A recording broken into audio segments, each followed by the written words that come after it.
BioShock Infinite was released. Wait, you're doing a video game now? Fuck yeah, I'm doing a video game now. That's why it took so long to get this episode out, because analyzing video games is way more of a challenge for me than analyzing movies. And totally not because I was lazy and kept putting off writing a script. No, not at all. Anyway, BioShock Infinite was developed by Irrational Games and was released in 2013. And to make some of you feel super old, that's the same year I graduated high school. And before I go on, I know one of the pieces of criticism I get for the show, which is supposed to be about sort of shitty pieces of media or forgotten pieces of media and digging into some of the things they did well, I do tend to focus on media that is generally liked. So before all of you point out that BioShock Infinite was critically acclaimed, because yeah, it was, I would like to point out there's some revisionist history with BioShock Infinite. I remember it so well. People said it pushed the boundaries of storytelling in video games, that BioShock Infinite presented adult themes in a new and exciting way in the gaming realm. And then the world forgot about BioShock Infinite, because although it was received so well, it also came out in the same year as The Last of Us and Grand Theft Auto 5. And while I want to avoid comparing all three of these titles in this video primarily about just one of them, The Last of Us and GTA 5 were way more impactful towards the industry than BioShock Infinite. That's just the simple truth to it. And that's why Infinite was kicked out of everyone's home and forgotten about. And now when anybody looks back on it, people say it was a disappointment, not only as a follow-up to the original BioShock,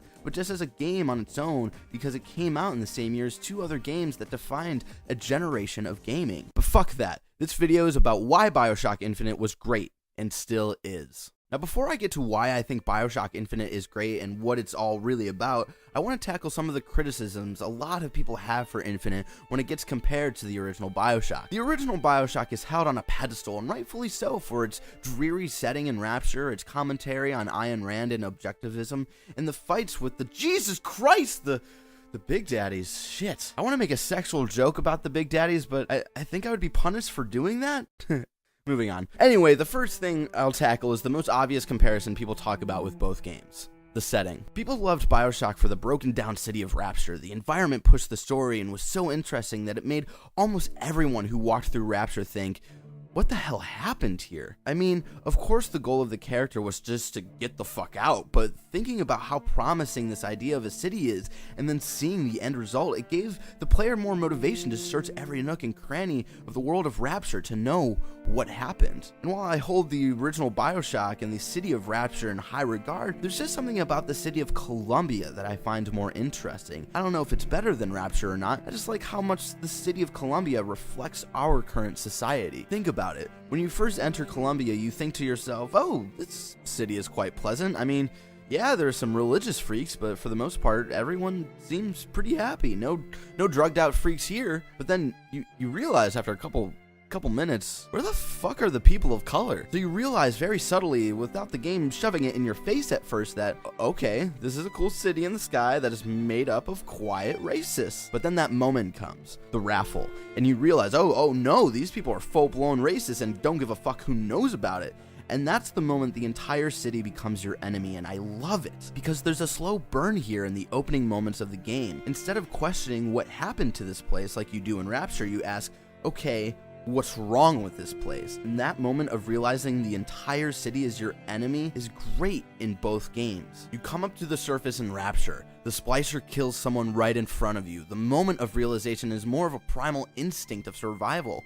This person is bad because they want to kill me. There are probably more like her. I must defend myself and kill them to survive. And while you can say that for Infinite as well, there's an added level of ideology in this moment. This person is bad not only because they want to kill me, but also because they think people with different skin color are of lesser quality. There are definitely more like him. I must defend myself and kill them to survive, and also because they fucking suck. Seriously. Racists fucking suck. And in that moment, it also has you thinking about what you can do not only for your mission, but also for these people stuck in this terrible society. And while of course Booker still only worries about his mission and not too much about the terrible way the city works just yet, you do, and that's important for later. And throughout the entire game, it keeps reminding you of this divide between race. We meet Daisy Fitzroy and the Vox Populi, who are preparing for some sort of assault on the city since they ask us to get their weapons. We go to Shantytown, where we finally see all of the poverty that Columbia has created. We start to really feel the pain that Columbia has brought on these people who don't deserve it at all, especially so when we walk by the kids begging for money. Now, this moment hit me really hard in the gut, not only because of the reflection Shantytown has on our own society and thinking about how many people not only in America but in the entire world who live like this. This moment was also really personal for me. When I got just close enough to hear the song the kids were playing,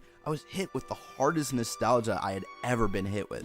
Oh, lie to me, didn't I shake sugary? Everything I got is done in part. If you don't know, the song is Shake Sugary by Elizabeth Cotten, which my dad happened to play a lot when I was really young, and I remember him explaining what the song was about because I didn't quite grasp what pawning meant. Cotten sings about pawning all of her possessions just to try to get by in life, and I remember thinking about how horrible it was that anyone would have to live like that. So when stumbling upon this moment, a rush of feelings came to me. Nostalgia, sorrow for these kids that have nothing in a city that supposedly has everything, and sorrow for the people who have to live like that today. I don't know if that's really a point that improves the game's quality, but it was a personal point, so shut the fuck up. Anyways, later on you go through a couple of time warps? No, tears. They're called tears. Elizabeth can open these tears and goes through a couple to get the guns for Daisy, and you end up in a version of Columbia where Booker teamed up with Daisy for her revolution, and you think, fuck yeah, we're gonna finally fight for the people, but nope, it's still about getting Elizabeth out of Columbia, and we're just exploiting the Vox Populi to get close to that goal, but again, more on that later. But let's focus on this version of Columbia without Booker's narrative. It's all falling apart, as it should be, because the society is disgusting with how it treats people of color, and it's not just falling apart because the people who have dealt with terrible lives have decided to fight back. It has a terrible foundation. When you build anything on a shaky, racist, and God-fearing foundation, it's not a matter of if, it's a matter of when. And that's why I love Infinite's setting a little more than Rapture, because it does a great job of reflecting our fucked up reality. And while it came out before most things in our country went to complete shit, it made me look at systematic racism in our current age way more, and I can't thank that game enough for that. I'm sorry, but I don't think enough people give it credit for that. The history revisionists say that the narrative circling race takes a backseat throughout the entire game, and therefore makes the game suck. No, shut up. It doesn't take a backseat. Hell, it's not even in the car, it's the road you're driving on. Because while I think, yeah, the game's final destination isn't directly about fixing racism, you do have to drive through it and experience it to get to the game's main point. While driving, you have to take a moment to look at the rocky pavement you're driving on and say, that needs to be fixed. You know what else needs to be fixed?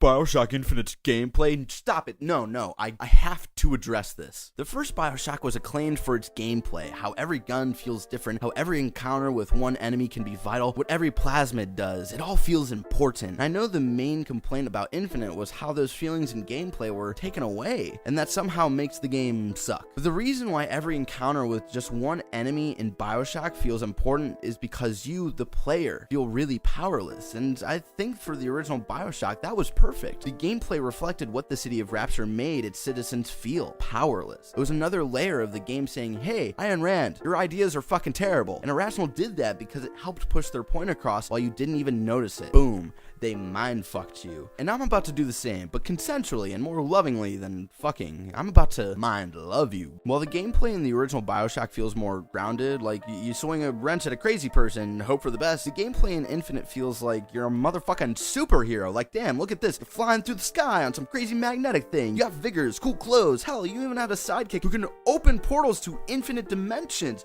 Oh, hey, they could have gone and seen a Star Wars instead of going through this crazy journey. They really missed out on some Ewoks. I think we can tell what this BioShock Infinite game is really about through the gameplay. The gameplay allows you to feel like a superhero who can take down a ship full of people in no time at all, and can defeat a crazy ghost mom who resurrects everyone you kill. Okay, quick side note, fuck the mom boss fight. It's seriously one of the most frustrating boss fights ever. How do I know what's really damaging her? Oh my god, there are way too many enemies around me. Jesus, just stop! It also didn't help that the first time I played Infinite, my Xbox 360 kept erasing my save right after the ghost mom boss fight every time I played played it, so I had to beat her like 3 fucking times. It was the worst. Anyways, that's what I think BioShock Infinite is really about. No, not ghost moms, but what makes someone a hero. Okay, so Booker's the hero, right? He has all these cool powers, he knows his way around too many guns, he sees that the city is fucked up and shouldn't be ran the way that it is. Wrong. Well, is it Elizabeth then? I mean, maybe, but heroes usually stand up and defend the problems at hand, and while Elizabeth also notices the problems in Colombia, she's just trying to run away from them and go to fucking Paris. Oh, okay, is it Daisy Fitzroy? Well, almost. You see Daisy finally take charge against the establishment in Colombia, but then eventually you see that she is willing to do anything to wipe Colombia clean by killing younglings. So the answer is, throughout almost most of the game, no one is a hero. You might be wondering, well, why isn't it Booker? You play as him in the game and he helps save Elizabeth and stuff. Well, throughout the game, Booker only really thinks for himself. Now, before I move on, I want to take a moment to say that there are going to be some major spoilers ahead, so like, I don't know, view at your fucking discretion. The only reason why Booker starts on this journey to save Elizabeth at the beginning of the game is to wipe away some debt he owes. And when he finally gets to Elizabeth, he lies and says he's going to take her to Paris instead of telling her that he truly intends to bring her to New York. And later, he's only trying to get Fitzroy's guns back just to get back the airship to let him leave. No action he takes throughout most of this game is what a hero would do. This Booker is selfish. Now, assuming that those of you who have stayed to watch the rest of this video know what happens, the reason why I say this Booker is selfish is, well, because Comstock is also Booker if Booker decided to become a born-again Christian and make a floating city. Now, I know this is supposed to be the huge brain love twist that Booker and Comstock are the same person, and Elizabeth is also your daughter, and the criticism Infinite really gets is that the twist isn't nearly as good as the original BioShock. And while I tend to agree there, because let's be honest, BioShock's twist is one of the best moments in video games ever. To me, Booker being Comstock, Comstock being Booker, Elizabeth being Booker Comstock's daughter, that's not the big twist of the game. For me, the big twist is Booker's progression to becoming a hero. Like I said earlier, throughout the game, Booker only cares about the main mission, getting Elizabeth out of Colombia, but you, the player, care about everything else. You want to help the Vox Populi. You want to fix the city that could have been great if it had a better foundation. Booker doesn't. He doesn't care about anyone until he is brought to a possible future by old Elizabeth, where she shows him what can happen when you're selfish, when you don't take into account what other people need. It can lead to complete chaos and destruction, and that's the moment right there. That's when Booker realizes his original mission is not important. What's important is making sure that Elizabeth gets to her final destination, which isn't New York or Paris. It's facing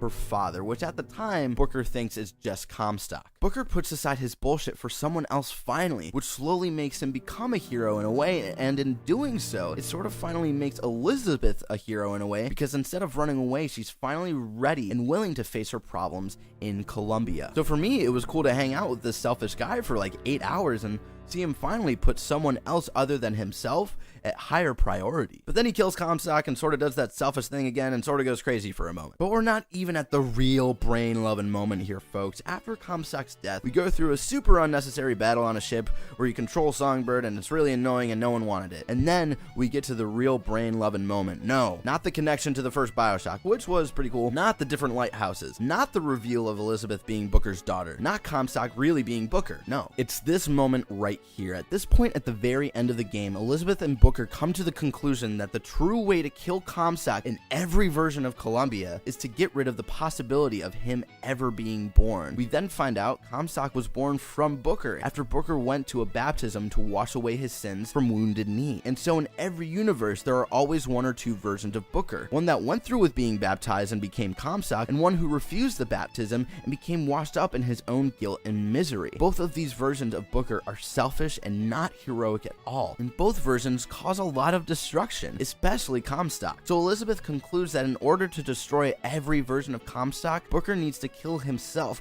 before he makes the decision of being baptized or not, and proceeds to kill him. And by killing Booker, every possible universe is erased. Each Elizabeth disappears from existence. Game cuts to black. Now, the brain love moment isn't that Booker dies or that the plan works and that Elizabeth starts disappearing, or how do we know if Booker dies that it would actually destroy all of those Elizabeths, etc., etc. Side note, a lot of people criticize the end because why would one Booker dying kill every Comstock? It's because Booker going to the site of the baptism is a constant. Everything after that is a variable. Destroy the constant, the variables have no way of existing. Anyway, the brain love and mind fucking moment is that Booker lets this happen, and not enough people pay attention to that fact. Booker let his death happen. Throughout the entire game, Booker is trying to scheme and kill his way through Columbia to survive. But at this moment, he lets go of his selfish ways and lets his own daughter kill him for the greater good. There is no running from this moment. He needs to face the music. And plenty of people can say, well, how did he know it was even gonna work? I think the answer to that question actually strengthens my argument here. He doesn't know it's gonna work. All he knows is that right now, if him dying even brings the slightest chance of stopping every version of Comstock, he needs to take that chance. And so he lets his own daughter drown him to death, hoping that her fate turns out better than what she was originally given. And that's what being a hero is. It isn't flying around on cool magnet things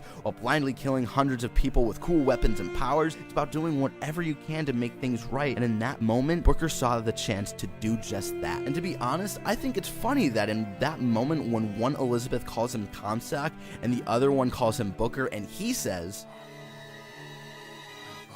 because in that moment, he's actually being neither. He's not scheming or shooting his way out. He's being selfless. He's being a hero. And that's why I love BioShock Infinite. Are there some aspects that don't live up to the original? Of course. But the fundamental game is supposed to be different from the original because the message is different. And it's a message I enjoy more. I get sucked up into redemption stories. And at the very core of this game, it's a redemption story. Booker finally buries the bullshit in his life to make a sacrifice. An ultimate sacrifice. A sacrifice that he's not 100% sure will work, but he takes it because he knows it's the right thing to do, and anything needs to be done. And I hope that if you played this game, or if you go play it for the first time, that you let Booker's sacrifice sink in and learn that that quality is needed in our lives today. The strength to stand up for what's right, not because you know you'll win, but because you know it's the right thing to do. And maybe one day you can be seen as a hero.